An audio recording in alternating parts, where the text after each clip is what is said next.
Hey, welcome to St. Augustine this evening, the Mike Davis Show. Oh, do we have a Monday show for you? When Mondays come along, and sometimes Mondays roll, man, they can get you.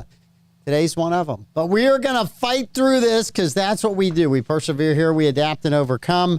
And I want to start off by congratulating Barbara Jean's Vikings, who are now 3-0.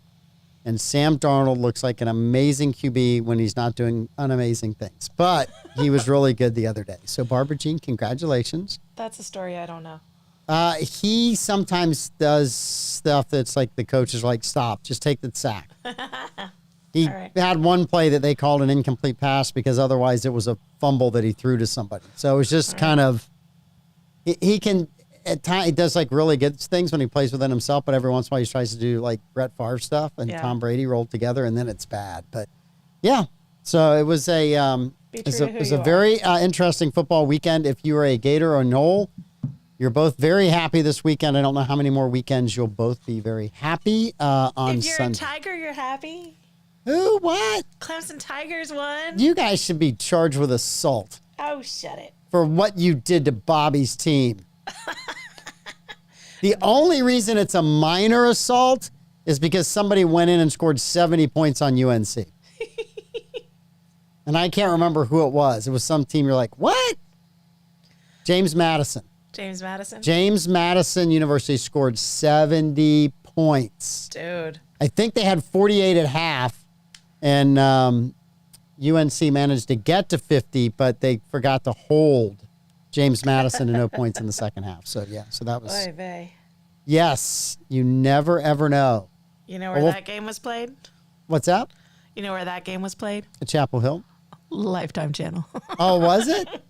I don't know. That's where some of my teams are destined to before the end of the year, I'm afraid. Jaguars play tonight against the Bills. There's 2 Monday night games. The only one we care about is the Jaguars-Bills. And I have a crazy stat for you. Josh Allen, as amazing as he is, and the Buffalo Bills have been in his tenure with them as quarterback. Yeah. He has never beaten the Jaguars. He's 0-3. Yeah. How's that for a crazy football stat? That's wild. He is one of the best QBs in the league. And the Jaguars have had their struggles whenever he's been. Jaguars are not one of the best teams in the league, so it's just interesting. We're just not. Now that I'm depressed, let me do some reads. Sorry. Now that you've depressed me. All right, for over 50 years, Epic has been the beacon of hope for our community, providing compassionate care for those touched by substance use or mental health disorders. Whether you're a kid, teen, adult, couple, or family, Epic is here to lend a helping hand. With a range of programs to meet diverse needs, Epic offers accessible solutions for everyone, from their walk-in access center to their mobile response team, from inpatient detoxification to outpatient counseling. Epic provides comprehensive care every step of the way. Their services include psychiatric evaluations, medication management, medication-assisted treatment, care coordination, peer support, suicide prevention training, and parenting education, and much, much, much more. Epic, they're great. They're fantastic. They've been a long-time presence here in St. Augustine and done a lot of good. And Powell Heating and Air Conditioning, their dedication to customer service is evident in everything they do, from the time they take your call until the time they leave your house and make sure that they have your AC unit working properly. They've got a fleet of over 10 trucks and a 15,000 square foot warehouse stocked with parts and equipment. They've been serving St. Johns County for over 39 years. And they're open 24 hours a day, 7 days a week, nights, weekends, holidays, the entire thing. They're there for you. And what you need here in St. Augustine, where do we live again? St. Augustine, St. Augustine, Florida. That's the word. If you live here in St. Augustine, you need them to help you. Their number is 904-794-2665, 904-794-2665. And a Moultrie Creek Diner and Anastasia Diner. These neighborhood diners are more than just a place to eat. They are where hospitality blooms and friends gather. Bring your own friends or make new ones. The coffee is always hot, the smiles are genuine, and the food tastes like home. Every meal is a chance to make memories, share stories, and create bonds that last a lifetime. It's not just about the food on the plate, but the community that comes together at the table. Come see us at Moultrie Creek Diner, Anastasia Diner, and tell them Andy sent you. I was there this weekend. I made all kinds of new friends and ran into some people I'm going to do a read for here in just a second. So awesome. Awesome stuff, right? All right, and then we have the Boston Brass is up next on October the 27th at the Lewis Auditorium. So the Emma Concert Association is putting this show on. They bring world-class performances to St. Augustine for over 46 years. Not only do they host incredible artists, but they also provide music scholarships for students at Flagler College, nurturing the next generation of musicians. Since 1986, Boston Brass has set out to create a one-of-a-kind musical experience featuring colorful classical arrangements, burning jazz standards, and the original brass repertoire. Their unique blend of music and boisterous fun bridges the gap between classical formality and pure entertainment, captivating both regular concert goers and newcomers. This world-renowned quintet has played in all 50 states and over 30 countries, performing with orchestras, concert and marching bands, organists, and jazz bands. Don't miss this unforgettable night. Go to emmaconcerts.com. That's emmaconcerts.com to grab your tickets now, October the 27th, the Boston Brass. And the reason I did all those reads today is because Amanda... I have a sick child, and I've got a bit of a sore throat, so I didn't want to infect Mike. Yes. So, and we thought we had a guest coming on today, but I'm assuming something happened to the guest because they're a very reliable guest, not like the legend Tim O'Neill. They're a very reliable guest. Tim's watching. I know. That's why I said that. Be nice. He's laughing somewhere. Actually, hats off to Tim. They had a ARC Surf Quest was Saturday. Tim and all the guys did an amazing job down there. He had some extra instructors help out. It was a little rough on Saturday. Yeah. But as always, the show goes on. So 100%. Thanks to Tim and everybody who supports the ARC Surf Quest, which is at Mary Street, third weekend of each month. So third Saturday. Awesome. All right. While I was at the diner Saturday morning getting some breakfast, Sonny Mulford and Ken Mulford came in from Epicure. And we talked a little bit about this last week. So just a reminder that they are trying to raise $100,000 to move into their new warehouse in Putnam County. They were asked by their current landlord to move early, so they're having to move early. They found a new location, but they've got to dismantle and move a 40 by 42 refrigeration unit. They got to reconfigure it to fit in the new space. They're moving 3 45-foot long freezer container units. All the electrical hookups got to be done, and they got to get the space ready to pass a USDA inspection. So they've got their BAG, their big audacious goal of raising $100,000 to keep their facility open in Putnam County. They've raised $30,000, but if you can help them, and Amanda, I know you'll put up the GoFundMe page for them because you do all of that great stuff. So. I will get it up. So you can go to GoFundMe and get that. When you get it up there, let me know, and we'll go back. But Epicure, they do amazing work both here in St. Johns County and in Putnam County. The need is so great in Putnam County.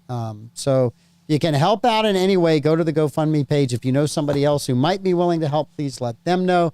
And their race is October the 12th, is the Epicure run. It's in the state park behind the amphitheater. We'll give you more details on that as well. All right. Are you going to apologize to Bobby now that Bobby's in the comments? We're talking. He was very sweet and supportive. Mm-hmm. So, I mean, I always feel bad when someone I care about's team doesn't do well, even if it means my team does well. This is why I don't follow sports that much. Darcy always looks at whoever's losing and says, please don't show them. I don't want to see them upset. I said, that's how sports works. Somebody loses and they're upset. Somebody else is very happy. Then you want to be the person that's on the happy team or rooting for the happy team. I'm happy more for often us. than I feel not. Bad. I feel bad for the Wolfpack people. I don't feel bad for them. They all want to play sports. They all want to win. They're out there to compete. Sometimes you get beat. And I'm saying that a lot as a Florida State fan this year. Sometimes you get beat. It's not that we want to get beat, but sometimes we're going to get beat. It's just not a good year. Got an update on Epicure. Looks like they've raised $31,280. Awesome. So they're on their way. So we're going to keep pushing this because we want to get this out. We want everybody to be aware of this. This is a phenomenal opportunity to help people who are helping other people in the community. So absolutely, you got a little change in your pocket, please consider giving to them. It's a wonderful cause. So very, very good cause. All right. This week coming up, Thursday, we're going to do the trivia show, and we're already predicting driving rainstorm because the morning show never has to do a rainstorm. Is this a brief check of the weather with Mike Davis? No, just saying that Thursday we're gonna be here, rain or shine. It's a good thing that the morning show won't have to deal with rain in the morning. That is a thing. Like, you don't have to deal with hurricanes because you always leave me to deal with them. Yes. And the morning show doesn't have to deal with the kind of thunderstorms we have to deal with. No, they don't. It's cuckoo, man. Mainly because thunderstorms come in the afternoon. We're on in the afternoon. Well, what the hell? They don't even get a good morning rain sometimes. I know. It's a bummer. I heard there's a rumor that if there's one drop of rain, the morning show leaves. I don't know about that, but That's maybe. what I heard. That's what I heard. They can't confirm it. I mean, they did do shows for all of September, even though it was rainy all of September. Okay, all right. Maybe I'm wrong. Maybe that's just a rumor. It is a rumor. It's possible. There is, you found something on the internet, though, right before we went live. Yes. That has to do with the morning show. Oh, my word. You know, this is pretty impressive, but when they start doing a different tattoo. This is terrifying. Yep. Someone has the least flattering Van Strange tattoo on their knee. Ooh, that's a good-looking Van Strange. And it's right underneath Cowabunga. That is a really good-looking. That guy deserves free admission Oh, my word. to the VIP section. I'm probably going to end up having to let him in through a velvet rope. You are going to have to let that guy in. When he And- lifts his leg up, don't freak out. It's the Van Strange guy. In Crocs, no less. Yeah, why not? It's a long time sitting to get that work done. Got to be comfortable. That looks good. I mean, he's got the goose pimples. I mean, none of us have anybody that has. I have 0 Amanda tattoos. I've got 0 on Mike people's Davis bodies. tattoos. Troy Blevins doesn't even have a Troy Blevins tattoo. Think about that one for a second. Troy Blevins has no Troy Blevins tattoo. So I didn't know he had tattoos. And I went to drop something off to Rebecca and knock on his door. And he answers it with no shirt on. And there's just so many tattoos. I was not expecting a topless Troy. I mean, usually topless Troy is no hat.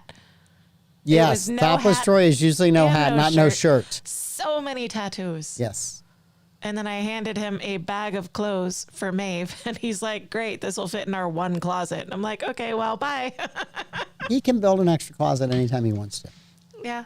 He can. They have armoires too. You buy those things and you hang stuff up. Armoires. Yes. There's stuff. Do you know what they're called in Germany? No. Shrunks. Shrunks. Not a trunk. It's a shrunk. Even though they stand up, they're called shrunks. Uh-huh. No wonder they lost the war. They have the funniest language. I can't do any other languages. I can't even do English or Southernese, as I say. I can't do any of those, so I struggle all the time. The way they came up with animal names, they're very literal, and they build it off of the animal that somebody decided it looks like. Okay. And so they're just hilarious. I'll have to pull them up for you. This is a weird show for me because there's no camera inside Yep, the so you can't see. studio. So when you're talking, I'm just staring at the camera. Yep. I'm looking there going, man, can we get a better looking guy to be? Here, Camera.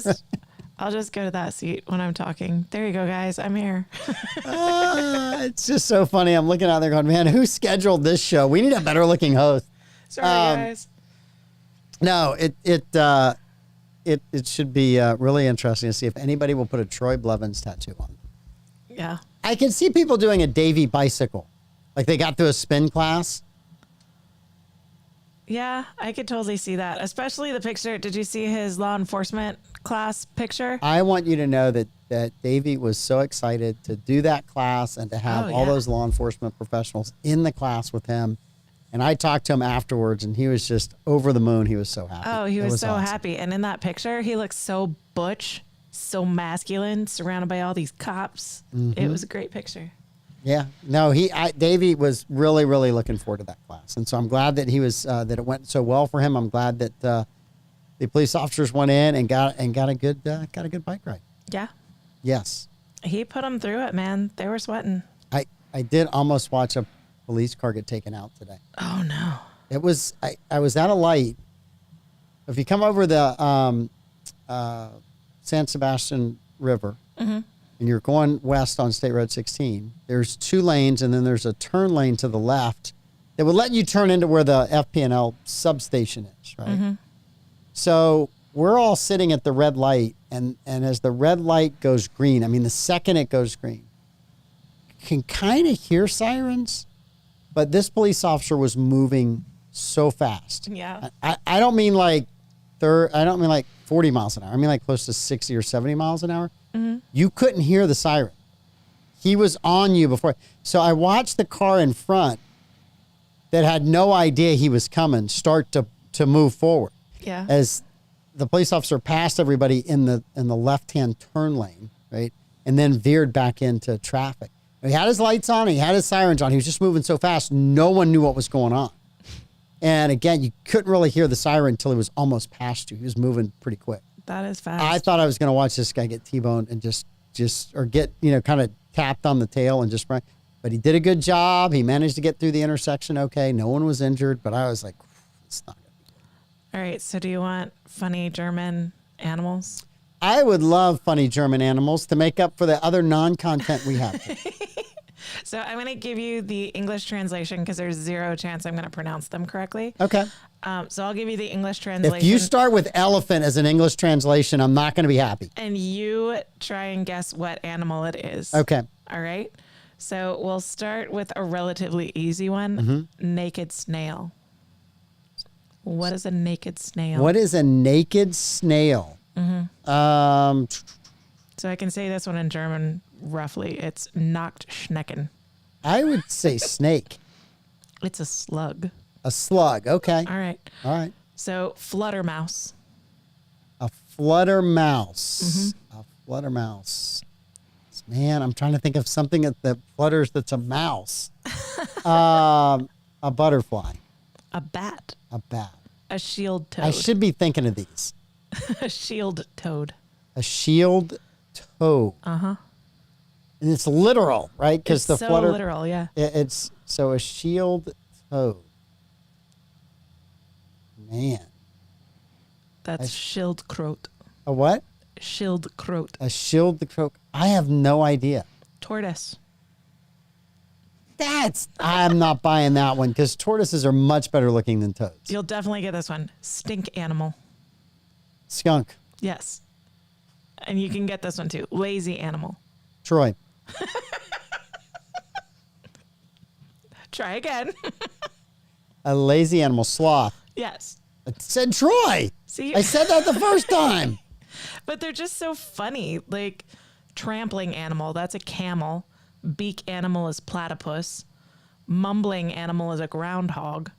A belt animal, which I would guess snake, but it's an armadillo. I would not have an armadillo as a belt. Inkfish is squid. Seal dog, I mean seal. Or sea dog is seal. Threatening chicken. What do you think a threatening chicken is? Threatening chicken. A rooster? Turkey. They don't look so threatening on Thanksgiving. I'm just saying. Their word for porpoise is pig whale. Pig whale? Pig whale. Why not mini pig whale? Because they're smaller than a whale. They have so many different pigs. So dolphins or porpoises are pig whales. Sea pig is a dugong, which is similar to a manatee. Yeah. Spike pig is a porcupine. Water pig is a capybara. Maybe they just like roast beef in German. They're very Schwein friendly. Yes. Maybe that's what it is. It's so wild. The German language is hilarious. I don't know that I could. Yeah. It's No. a very funny language. I struggle enough with English, so. For how aggressive it sounds, their words are really funny, though. So it's the punctuation and the enunciation that makes them sound terrible. Yeah. Yeah. Wait, we had to sing a German Christmas song every year in my high school performance choir. And so we sang Silent Night, but that's Stille Nacht. So you're telling me that Matt Gates sung German Christmas songs? He was not in choir. I was going to say, if you sent that Praise to the DNC, Jesus. boy, that would get me. No, I have different stories about him. He was not in choir. I bet. All right. Did you go to Sing Out Loud? No. I'm poor and I have 4 jobs. I don't have time for that. I was able to go Saturday night. walked down, caught Ryan Bingham and Eric Church, because we had a memorial service to go to earlier in the day. And it wasn't that crowded. I mean, Eric Church was not crowded. I saw pictures that Davey posted of Noah Khan last night. Yeah. That was crowded. That was nuts. It was, I saw some videos. It looked like it was a really fun show. So was Noah Khan after Eric Church? Noah Khan was Sunday night. Eric Church was Saturday night. Okay.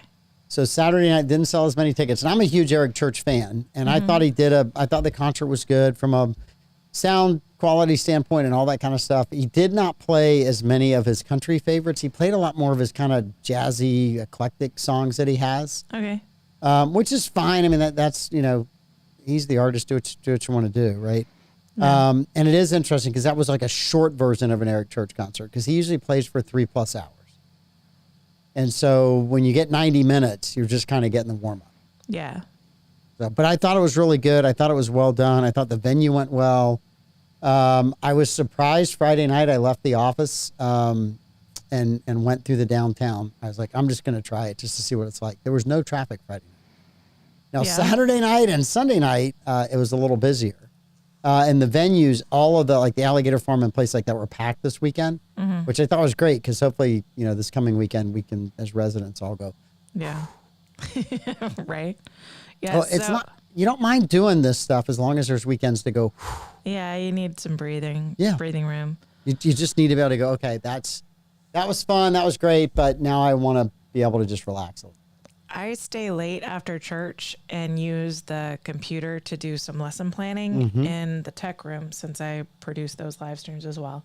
And so I usually run up to Zaxby's, grab some lunch, and then go back to church and work for a few hours just because it's quiet. And I could not get to Zaxby's. I had to double back 3 different ways, because I was trying to go from downtown to Zaxby's, and every way I went, there was someone blocking a road. So I had to double all the way back to King and Malaga. It's a mess. We watched the grandson Sunday night. So my son Reese and his wife Courtney could go to the Noah Khan concert and at Sing Out Loud. And we were coming home. The traffic going south at 10:30, 11 o'clock at night looked like Friday at 5 o'clock. Nice. The traffic going north on US 1 looked like at 11 o'clock on Sunday. It was such a contrast. 0 people. I had any lane I wanted, and I didn't have to worry about traffic. Yeah. Those guys, not so much. So, yeah, but I thought it's good for St. Augustine. We have these things, and I got to talk to Gabe Pellissier, who's been on the show a couple times before, and who's running the AMP, and they're doing a great job, and it is such a great venue for St. Augustine. And he was kind of apologizing to me about traffic, and I'm like, I live in that neighborhood. You're used to it. That's part of living in that neighborhood now. Yeah. But if I want to walk to a great concert, there has to be an amphitheater there. Yeah. And if there's no amphitheater, I'm driving to Jacksonville or Orlando or somewhere else for a venue. So I'm really happy that it's there. It's just occasionally you get 3-4 concerts in a row. You're like, okay, traffic. Yeah. Need a break. It's all I'm saying. It's great. It's fun. It's really, really good. So, yes. So I'm going to need a break in a couple of weeks because my parents are traveling. So we have their boxer. And he and one of my Great Danes, so I have 2 Great Danes. One of my Great Danes is very playful, and my other Great Dane is not playful. And so the playful one, every now and again, can get her to play. So when my parents' boxer is there, my playful one, Betty, and their boxer's name's Frank. Betty and Frank are just at each other. And it's about 8 hours. 8 hours of just dog talking and growling and yipping and chasing each other. And then they'll sleep really, really well. But you got to survive that 8-hour shift of them just nonstop playing. I'd be afraid of getting a broken leg from the Great Dane. How tall is the Great Dane? So my Danes are... Anyone who doesn't have Danes says they're giant. To me, they're on the small side for Great Danes. They're females, so they're only about 95, 98 pounds. So they're tall. I mean, when you can just put your hand down and you can pet them without having to bend over to pet them at all. And and their faces at the table. So we've trained them that they get no attention when we're sitting at the table to eat. So they respect that as long as you're at the table. Don't leave food unattended. But if you're at the table, they'll leave you alone. You're a little kid, you're in trouble. No, they respect the kids too. Oh, cool. Yeah. If you're eating, as long as you don't pet them, they won't try and nose past you to get to the table. My dog's always looking for the weakest link nephew or niece. Yeah. And that's the shortest one with the plate that's leaning over. Oh, yeah. Because then it's just like, here, this is all yours. So we had the Dane we had before we have the two girls now. Yep. Moose, he was a larger male. And he was really good, respected the sanctity of the table, that wasn't his space. But if you left, if you were like outside and we were having a pizza picnic, which we would during COVID times with the neighborhood kids, we just order a pizza and there'd just be pizza everywhere with all the kids playing. Oh my word, pizza slices unattended, they're gone. That dog could take down a slice in a second. Well, at least with like a shorter dog, you can put something on a counter. Yes. With a Great Dane, I mean, you'd have to put it at a 7-foot height. So we have one of the islands that has like the higher bar. Yeah. And so we put our charcuterie plates up there. And if you want something to cool down without the dogs nosing it and you don't want to stand by it the whole time, you can put it on that counter because there's bar stools on that side so they can't reach it on that side. And it's just high enough because, again, they're on the small side for Danes. But if you leave it too close to the edge in the kitchen, they could get it if they wanted to. So far, they've been really respectful about the counter. As soon as they start to smell it, all you have to do is say their name. And they're like, nope, wasn't doing anything. I'm not even in here. Bye, guys. So they respect it. I couldn't have dogs that big. They're fun. I just couldn't have dogs that big. It's just, I like the smaller dogs. I'm good. Do they sleep in bed with you guys? No, zero chance of that. I say, there's no way I could do that. We have rather large dog beds. So we have a king size bed, and each dog bed is the width of half the bed. So the two fit at the foot of our bed, but they won't keep them there. They like pull them. Maggie comes to my side and Betty goes to my husband's side. They pull them. So we never know where they're going to be. So that's the danger. You get up in the middle of the night. You always have to have some sort of light or else you're going to, because they're black dogs. Yeah. So, and the beds are dark. So yeah, it's a hazard because they move them. But You have to have a miner's light. we had to break them because we get them from a rescue. We have to break them from being on the bed because foster moms, all the foster moms I know and foster dads let them sleep in the bed. Yeah. And so that's the first thing that we have to train them that, okay, we love you and we're going to give you an amazing house, but you're not going to sleep in the bed because there would be no space for us. Yes. It's the king size bed is new. We've only had it for a few months. IKEA had a bed on sale. But before we had a queen size bed and my husband's got broad shoulders. I'm not a small lady. You can't fit two sizable adults and two Great Danes in a queen size bed and have everyone sleep. It's not a thing. You're not, no. No. All right. I do have kind of a wild card All right. in the presidential election. Oh, man. So October the 1st. Do you know what's supposed to happen October the 1st? VP debate. Yes, but something that is going to have more of an impact than the VP debate. Oh, yeah? So October the 1st is the date for a port strike. So workers in the ports along the East Coast are scheduled to strike. I don't know if you remember, there was one in the West Coast about a year and a half ago. But all the dock workers and all the unionized people that work at the docks are getting ready along the East Coast and Gulf Coast to go on strike October 1st. All right. Now, I don't know which negotiator years ago set this as a deadline, but what a classic deadline. It's a month in front of an election. Yeah. It guarantees that whoever is in office wants this solved. Yeah. It guarantees that the president of the United States has an interest in solving this. Oh, yeah. So I think that's kind of an interesting date. Congratulations for whoever set that. If the strike is not resolved within a few weeks, you're going to start to see crazy stuff going on with delays again. You're not going to be able to find supplies. Oh yeah. So Supply chain that's nightmare. It could be a major prolonged strike would almost certainly hurt the U.S. economy. This is according to CBS News. Even a brief strike would cause disruptions. However, heavier vehicular traffic would be likely at key points around the country as cargo was diverted to West Coast ports where workers belong to different union not involved in this strike. We already know there's a huge logjam of container ships out in L.A. and San Francisco.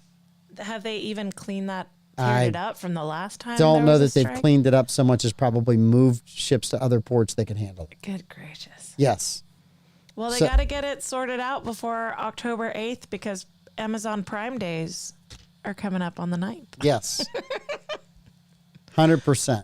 That's how you get Christmas presents in my house. It's going to be very, very interesting to watch and just because it's one of those things you're like, it's not a really big deal that you think about. It's just a port strike. Yeah. But if all of a sudden you can't get certain commodities and all of a sudden 2 weeks out from an election, things are scarce again and prices start going up and people start panicking over this item or that item, it's not something you want if you're in office. Yeah. Thank God the Democratic candidate Kamala Harris is not in office right now because she's running against Joe Biden. Yeah. She's running against her own administration. If only she was in office, she could fix this. Right? That would be great. If only there was someone in office. All of the cargo could be unburdened from the cargo ship. From what has been. Yes, it could all be unburdened from the cargo ship, and then everybody could be unburdened from worrying about the burden of cargo. Did you watch any of the Oprah rally mock interview situation? The only thing I saw today was someone supposedly took a picture of a teleprompter. Oh, yeah. And Kamala had a teleprompter. And the reaction was, oh, no, that's not for her. That's for Oprah. But the couple of lines in the teleprompter screen were her lines answering a question. So, you can doctor any of this stuff up. It could be AI. I'm not saying it's real. Just saying I saw a picture. If Doesn't she was mean on anything. prompter, then that's tragic because it was not a great, because it was set up like a town hall interview sort of style. And I've seen a number of clips and it's so bad. Yep. I mean, even Oprah had to rein her in and kind of interrupt her as she was rambling into nowhere land, saying, so to answer Jason's question, if you get elected, would you reintroduce that legislation? Because she was just going off onto many, many tangents. It was a mess. Well, supposedly she asked Trump to do a CNN debate. Yeah, she did. Well, she started Seriously, to go, the ABC guys, the moderators there weren't good enough to help you win I know. the election. So now you got to go to CNN. And I mean, is this going to be Jake Tapper? And who was the other guy who was an absolute jerk to Trump all of them. Acosta? Yeah, Jim Acosta and Jake Tapper are going to. That'll be wonderful. That'll be Yeah. so fair. Who would ever see that as biased Zero in any way, shape, or form? conflict of interest. Zero. Mm-hmm. But in one of her rambly, incoherent answers, she started to go into the unburdened line and then stopped herself. It's great. Well, they have. I think they've completely just wrecked all of that. Yeah. So, yeah, I'm watching what I'm watching and what I'm seeing is unless something major happens, there's a trend line towards Trump. I think he was going to win easily over Biden. I think that's why they replaced Biden. I think you had some people hopeful that she would be able to carry it across the finish line. The problem is, even if she carries this across the finish line, I don't think she's capable of governing. Yeah. This is going to be sad. I think she's less capable of governing than Joe Biden. Which is For the last 4 years. Weird. Yes, which means I don't think her husband is as adept at politics as Joe Biden. I don't think he's. I mean, Joe Biden is running the country. She ran the cabinet meeting the other day. Oh yeah, that was bad. So when I look at that, I don't think Doug Emhoff is as good as Joe Biden. They're not even playing anymore that Joe Biden's running the country. Well, do you think that the Lebanon situation, we're sending troops to the Middle East again? Do you think that's part of an October surprise? I don't. I think October surprises are due to early voting, are not what they used to be. That's think why they'll- it's September and it's an October surprise. I think there's stuff that's going to come out. I think there's some interesting things. There's some of the 51 intelligence experts that told us the Hunter Biden laptop was Russian disinformation are now signing and backing Kamala Harris. And I'm like, really? You guys, you worked it last time, so let's see if you can do it another time. I just think the trend line to me feels like it's headed towards Trump. And that people are going, I need somebody that can get things done. I may not like them, but I need somebody that can get things done. And I don't think in any part of her background, I look at it and go, wow, she's been so successful at nothing. Yeah. There's not a thing that I can point to that go, she is very successful at that. Yeah. Not a thing. Speaking of success, how did you feel about Trump on Gutfeld? You were saying that you thought he was just going to call in, but he was in studio. He was in studio, which I was really happy about. I thought it was a softball interview for Trump, which he doesn't get hardly any of. And I thought he was really comfortable. I thought it was funny. Mm-hmm. I thought the guest did ask some decent questions, right? But it was what I would have expected. It's what I've not expected, what I've seen at every Kamala Harris interview. But I thought Trump did really well. He looked more at ease. I thought he had a lot of fun joking around with everyone there. And I thought, again, the questions were really pretty good questions. It was Gutfeld's highest watched show in the history of Gutfeld. He made Gutfeld great again. He did make Gutfeld great. I think it was 4 or 5 million viewers, which is pretty amazing for a 10 o'clock at night show.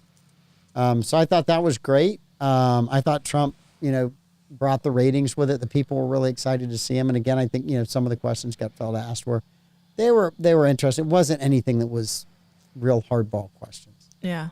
But it also wasn't attacking him in the middle of his answers either. Yeah, I mean, I feel like it was an opportunity to see what Trump looks like when he's in a friendly room, which he almost never is, because he's willing to go into hostile territory and make the case. And whether he's articulate at that or not, it's a toss-up. I think his Theo Von interview was decent. I thought that was an interesting dynamic because they come from 2 very different backgrounds. And so he wasn't nearly as comfortable and laid back with Theo Von. But it showed the side of him that was, maybe not necessarily in tune with, Theo Von talked a lot about addiction and his drug use in the past. And you got to hear Trump's story about his brother and why he chose to not indulge in intoxicants. And people always joke that the Trump family is like on stuff just because they have so much energy and they're such fast talkers. But when you listen to him ask Theo Von questions about drug culture, it's so obvious that he has no idea. He has no idea about drug culture at all. And so Theo Von was like trying to explain to him the different highs. Yes. It was kind of funny. It shows that he really is a teetotaler that he claims to be, because he didn't even know the language to use to ask the questions. Yeah, I think his brother's addiction really impacted him. Oh, it did. And that follows through all the way his kids. His kids seem to stay out of trouble. Yeah. Which is shocking because typically when you have a family involved in politics, that next generation of kids most of the time is getting in trouble. Well, he wasn't in Not politics. always, but most of the time. He wasn't in politics, but he was, millionaire, billionaire, whatever your idea of his finances are. He was wealthy in New York City, and his kids could have easily gone the route of addiction and craziness, and they didn't. And they just didn't. And that says something about how he ran his family. How he parented, in spite of a couple of divorces. Yeah. Right. The kids all seem to have landed rather well, which is, again, an unusual thing if you would go through multiple divorces. Usually the kids are dealing with some trauma out of that. So I don't know how he handled that. No one's ever asked him that question. It would have been interesting to find out that answer. Don Jr. has talked some about his childhood and how he would go back to Eastern Europe for a certain number of weeks in the summer. Mm-hmm. And so they would live on the farm in Eastern Europe and hunt. And so he had times when he was away from the New York City life. And that's one of the reasons why he enjoys hunting. And the Trump brothers seem to enjoy hunting, which, you know, can be controversial. I did not know. Yeah. So also, I don't think you probably have seen this. This is from today. Donald Trump sat down with Cheryl Atkinson, who is a pretty good reporter. She asked him about the COVID vaccine. Oh, yeah? And she asked him why he doesn't bring it up and talk about it more. And Donald Trump gave a really interesting answer. He acknowledged that Republicans hate the COVID vaccine. Yeah. And that he's open to admitting the shots were damaging, but is waiting on long-term studies to be released in 2025. He further went on to say, I think they're doing studies on the vaccines. They're going to, and that we're going to find out, and that it'll come out one way or the other. But I really had a mandate to get a vaccine done. And I got them done very quickly in record time. Mm-hmm. The Democrats love it. You know, the Democrats love it and the Republicans don't. It's very interesting. It is. And that's kind of an insight into Trump's mind on this, right? I did what everybody told me I needed to get done. Yeah. And then the party that elected me doesn't like it. And the party that hated me loves it. Yeah. When he says it's very interesting, that is an understatement and a half. It is, especially since Joe Biden ran on and Kamala Harris also parroted that I will not take a Trump vaccine. Mm-hmm. And yet they were the ones trying to mandate it for your life. Yes.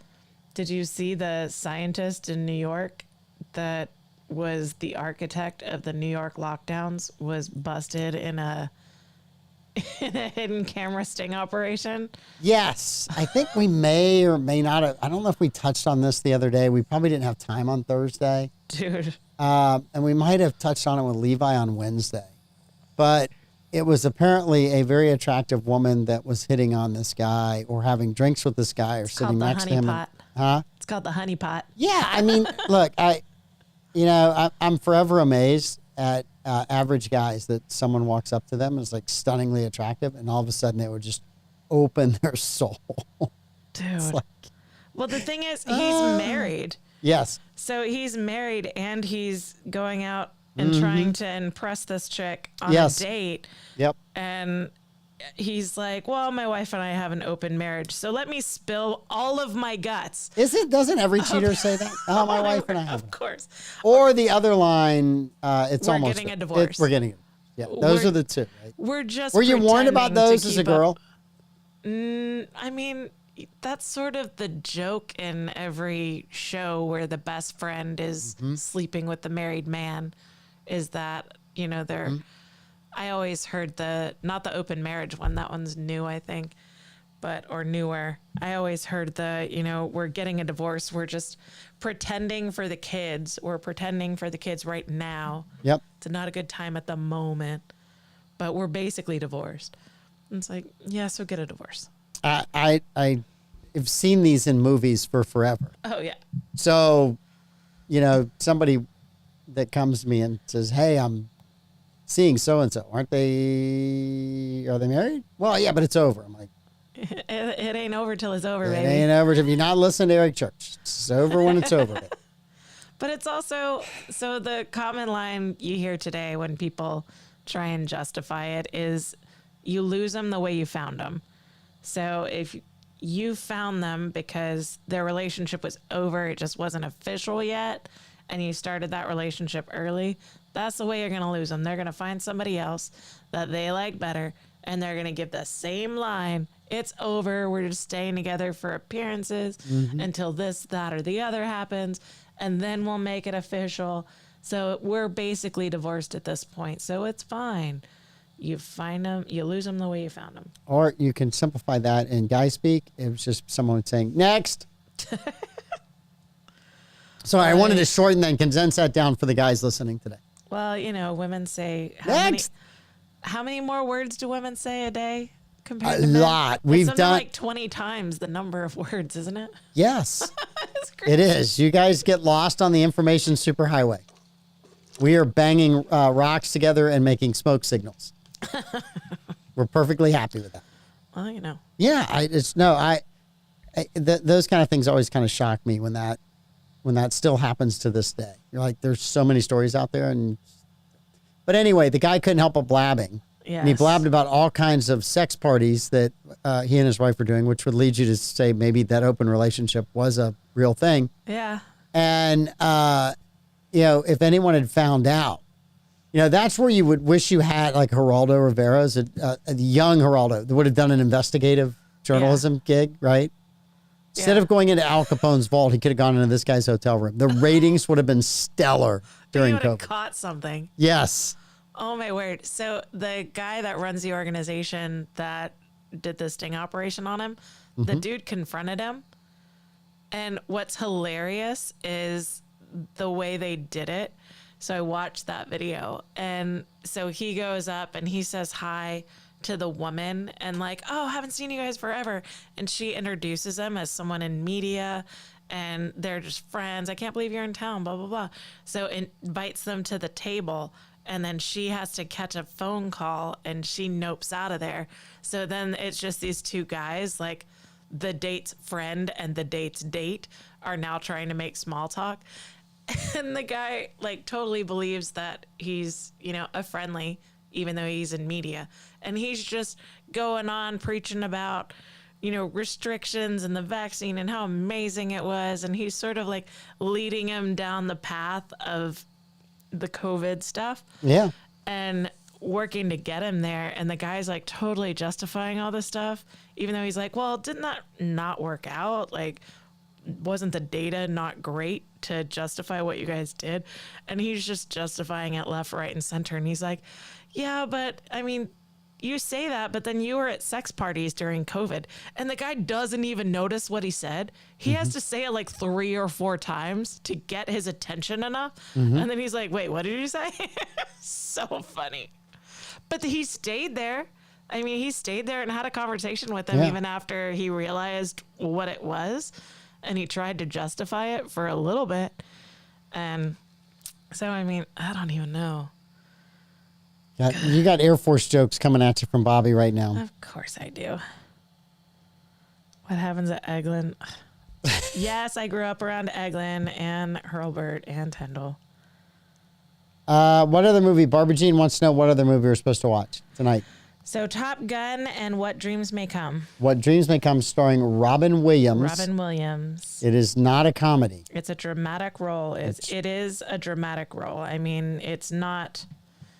It's a very moving movie, and there's a lot of heart to it, but it goes through there's a lot of pain. It's a path. It's a journey. Okay. It's beautifully shot. The cinematography on it is gorgeous, and Robin Williams just does an excellent job in the role. I'm going to watch. All right, I have a question for you. I know we used to do 5 questions, but this one's kind of an ethical question. Okay. So I'm not an Alex Jones fan. I've never been an Alex Jones fan. I think I don't even say interesting. He's just an oddity, right? Yeah. I know there are people that love him. I know there are people that hate him. But for me, it's always kind of like, I've never watched an Alex Jones show. I've watched clips that people have sent me. I've watched clips that are out there. And like I said, I'm not jumping up and down. He was in an airport and confronted Francis Collins. Do you remember who Francis Collins was? No. Francis Collins was the head of the National Institute of Health. All right, the NIH. They're the ones that supposedly, according to some people, tried to get, they had the contract with the Wuhan lab to come up with novel coronaviruses, right? That's the story that's out there. I'm not saying it's true. It's just that. So he confronts him about the vaccines. He confronts him about the virus and how many people were injured because it got out of the lab at an airport, right? Mm-hmm. I might like to see Mr. Collins answer questions in front of somebody, but I really don't want to see him harassed at an airport. That's my own opinion. Yeah.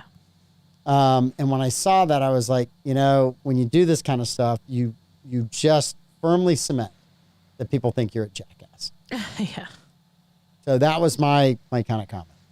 I don't love the confronting people like that in the middle of a restaurant or the airport. No. I don't love that. That said, like hidden camera journalism, that I feel like that falls in a different category.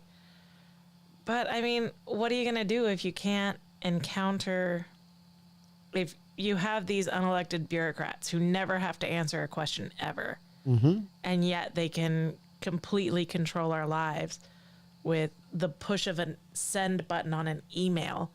Like, how do you hold them accountable? I'm kind of torn. I don't like it, but I don't hate that he did it. I'm going to tell you, why I don't like it is I'm not sympathetic to Francis Collins. No. I don't want to be on Francis Collins' side. I really want him just to answer questions in front of some panel, honestly answer questions. Yeah. Right? That's what I want to know, because there's a lot of questions that people have on both sides. And whenever somebody like Alex Jones goes up and accosts him at an airport, all you do is create sympathy for the dude. And for me, I don't like, I mean, and you probably have some people that go, he deserved that. Mm-hmm. Yeah, but if he deserves it, then you're saying everybody else deserves it, right? Yeah, and we so just that's watched what I this, don't like. 8 years ago, whenever Trump officials were sworn into office, right, in 2016.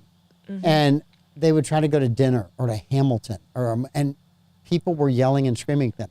I'm sorry, that's just not a civil society. Yeah, Sarah Huckabee Sanders not being able to have a meal with her husband for And a her date kids. night, like that's not okay. No. And so that's the part that I really don't like, is that it opens the door for other people to justify screaming down people that they don't like. Yep. And while I feel like it's justified for Francis Collins to be questioned and have to answer those questions, the other people are going to do it to people where it's not justified. Like Sarah Huckabee Sanders, like it's not your place to do that while she's off the clock. If you want to do that, then get credentials and yell questions at her when she's at her job. I don't think that solves any problems. I just think it makes our problems worse. Yeah. I don't. But I mean, I feel like the protests, the riots, whatever you want to call them, of the summer of 2020, I feel like that opened the door for some of the shenanigans we saw in January. I think it's awful hard to, when you open up a spigot, and then you don't say, hey, that's wrong. Yeah. I mean, if both sides don't condemn something, then the other side's going to come along and go, well, but you did this. Yeah. That doesn't help us as a society. It doesn't help us as a society, but when you've got a passionate, angry mob, like there's not a whole lot you can say. No. When this other group of passionate, angry people were allowed to run amok for weeks.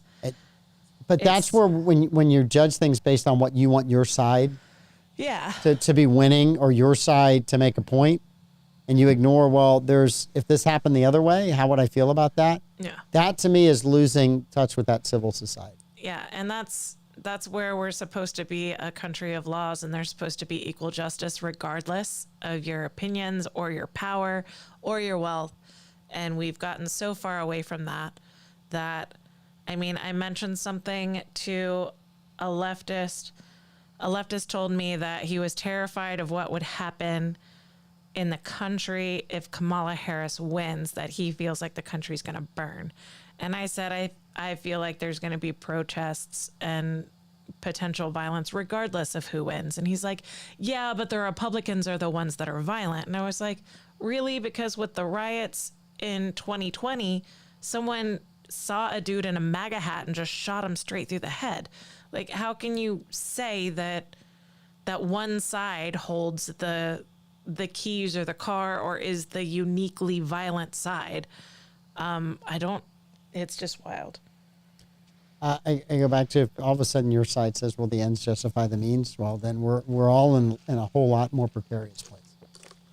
Right? You got to be able to, that's why this country has worked for the 230 years that it's worked, is because for the most part, people have talked to one another. It broke down in the 1800s. For sure. They quit talking to each other in the 1860s. Mm-hmm. It was a bloody, horrible conflict. Yeah. And so whenever you quit talking and then there's only one alternative, that's a bad place for everybody to be. Yeah, for sure. Only one side has an organization called By Any Means Necessary, though. To me, you got to tone it down. And I don't know what happens after the election, but I think there are people in this country that want to sow unrest, regardless of who.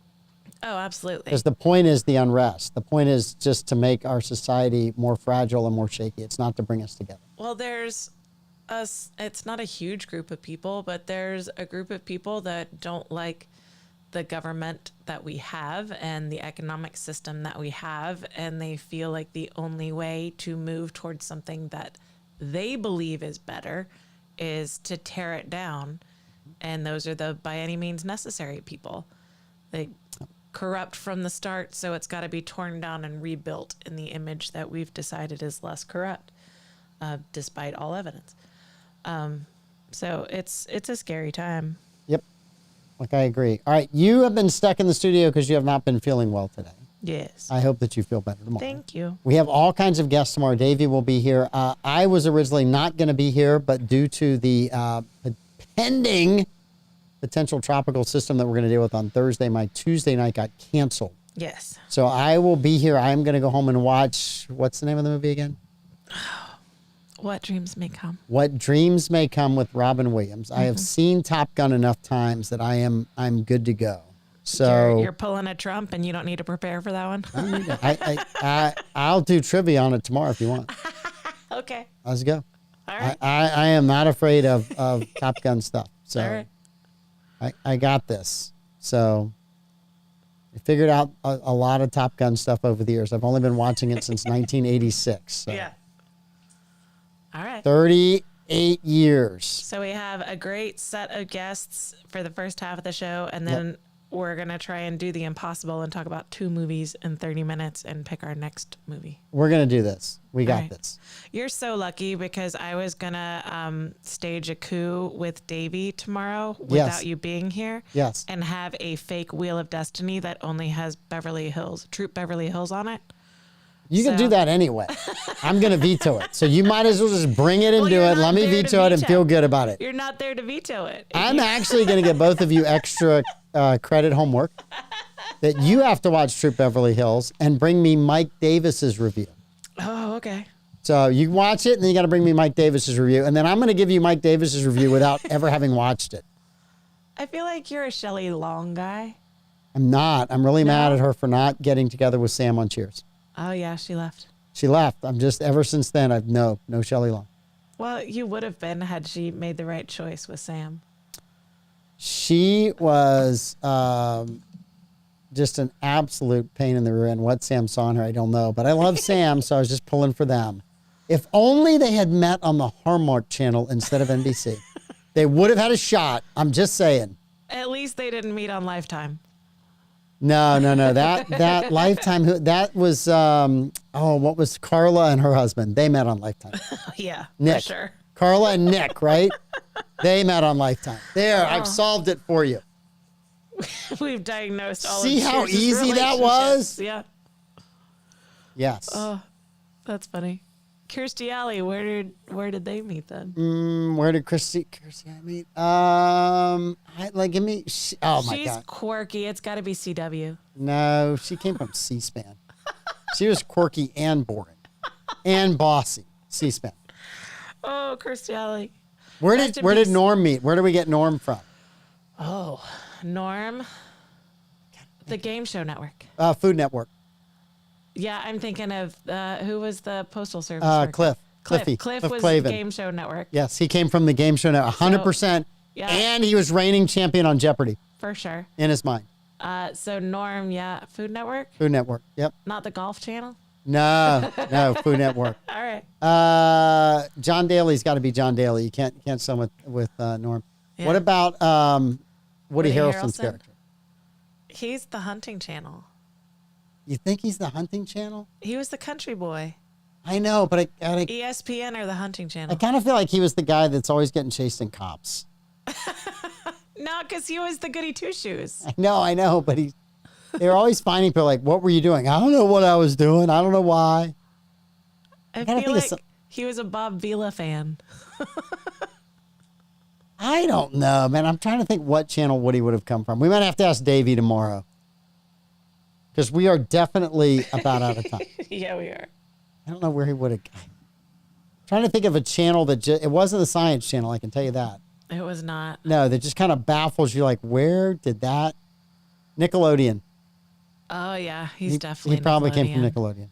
Because that was before Cartoon Network was a thing. So, yeah, Nickelodeon. Yep. All right. Thank you all for putting up with a little bit of a weirder show today because Amanda couldn't be in here. Our guest, who I will check on and make sure he's okay, we'll rebook because he's a great guest for us to have in here. And then we'll have Davey tomorrow, great guest. And then Wednesday, Levi, I'll be back in. Thursday's trivia. We'll see you guys for the rest of the week. Bye. Tune into the morning show. Absolutely. Bye. And the afternoon show. It's great.